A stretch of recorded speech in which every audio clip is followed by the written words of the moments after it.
girls and boys. I am going to be reading Stanley's Party, written by Linda Bailey, illustrated by Bill Slavin, and published by Kids Can Press.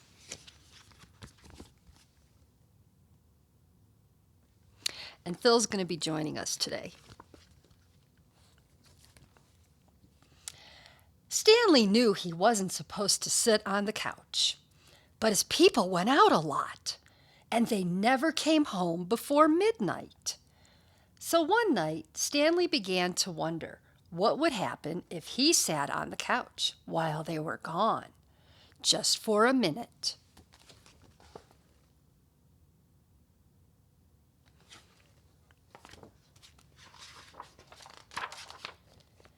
He put one paw on the couch and waited. Nothing happened. He put a second paw up.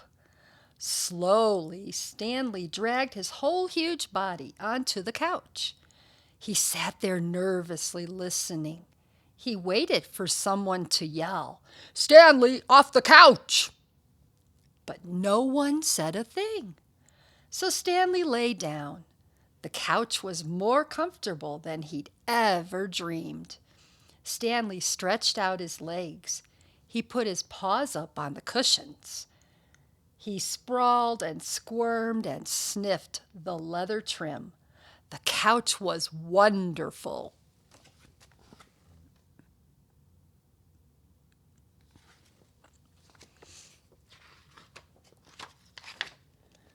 All that evening, Stanley lolled and lounged on the couch. Just before midnight, he remembered his people. He straightened the cushions, brushed away dog hair, and hopped off the couch. When his people came home, he was waiting at the door. "Good dog, Stanley," they said. "Woof," said Stanley, wagging his tail.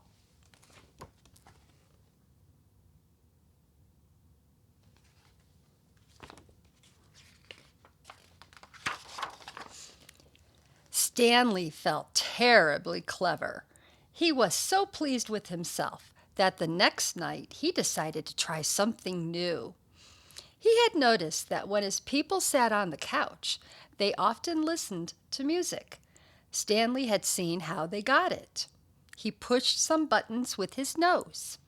A moment later, music filled the room. Stanley was entranced. His body began to sway. His feet began to move.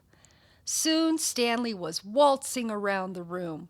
When the music changed, he tried a cha-cha and a tango. He even did a bit of ballet. Stanley danced up a storm that night.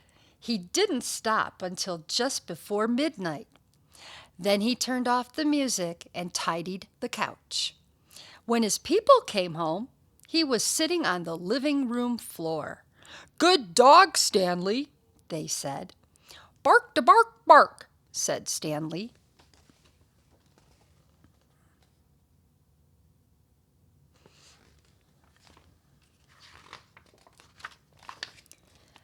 On the third night, Stanley got into the fridge.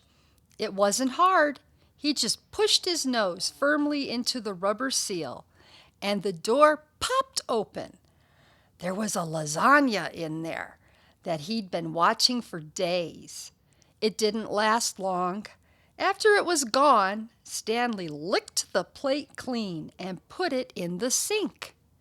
When his people came home, he was lying on his dog bed.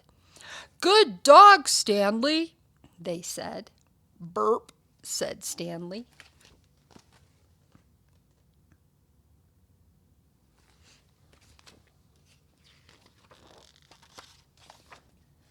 Stanley couldn't believe his new life. Now he didn't mind at all when his people went out. As soon as they left, he sat on the couch. He sashayed and shimmied to the music. He nibbled and noshed from the fridge. "I am having so much fun," thought Stanley. But after a couple of weeks, he realized that something was still missing.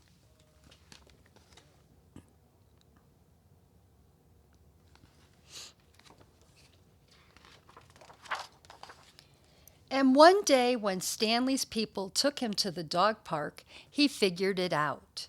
He was tired of having fun alone. Stanley trotted over to his best friend Alice. "How'd you like to come over to my house this evening?" said Stanley in dog talk. "What for?" asked Alice.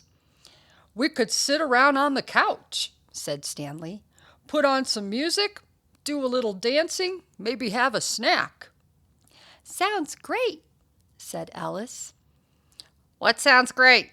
asked Oscar, coming up to join them. Before Stanley knew it, he had invited Oscar too, and Mabel and Digger and Gassy Jack.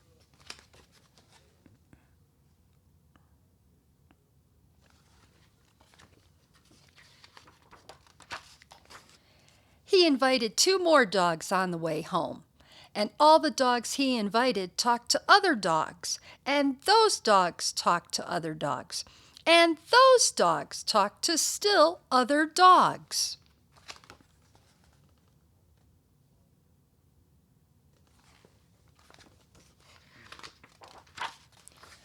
That night, right after Stanley's people left, the dogs began to show up. At first, they came in 2s and 3s. Then they arrived in packs. Stanley wasn't worried. "The more the merrier," he said.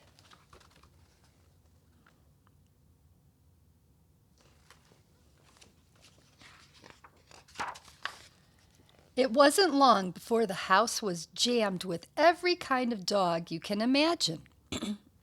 Shaggy dogs, bald dogs, dogs with wrinkles, dogs with fleas, humongous dogs, weensy dogs, dogs with floppy ears.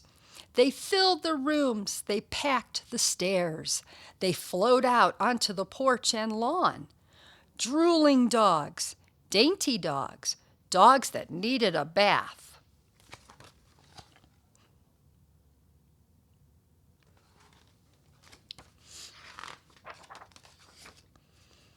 "Anyone hungry?"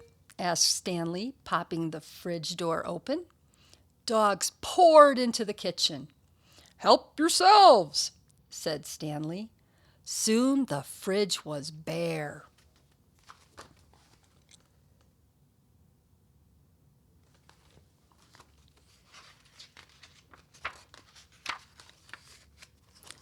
"Anyone care for some music?" asked Stanley. He put on some rock and roll. The dogs went wild.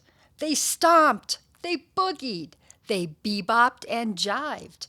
They twisted and jitterbugged and mashed. They danced until their paws were sore. They danced till the whole house shook. And who do you think danced hardest of all? Stanley! It was the best doggone party a dog ever had.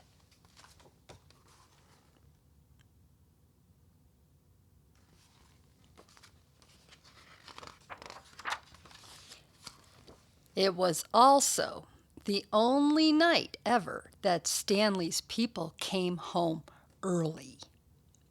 At first, they didn't say anything. Then they said together, very loud, "Stanley, bad dog."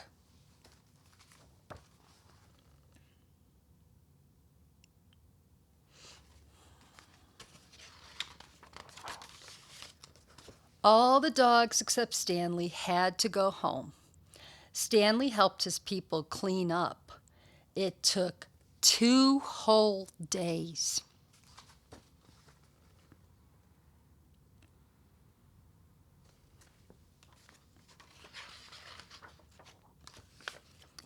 After that, whenever Stanley's people went out, they took Stanley with them. Stanley didn't mind. He went out a lot, and he never came home before midnight. As for the party, well, this all happened a long time ago, but in Stanley's neighborhood, the dogs still talk about that night. And the dogs that were there told other dogs, and those dogs told still other dogs.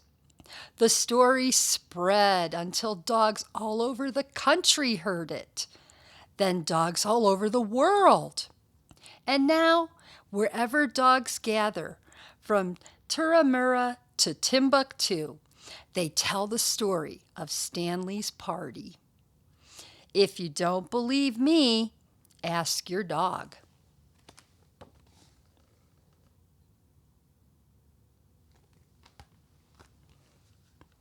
The end.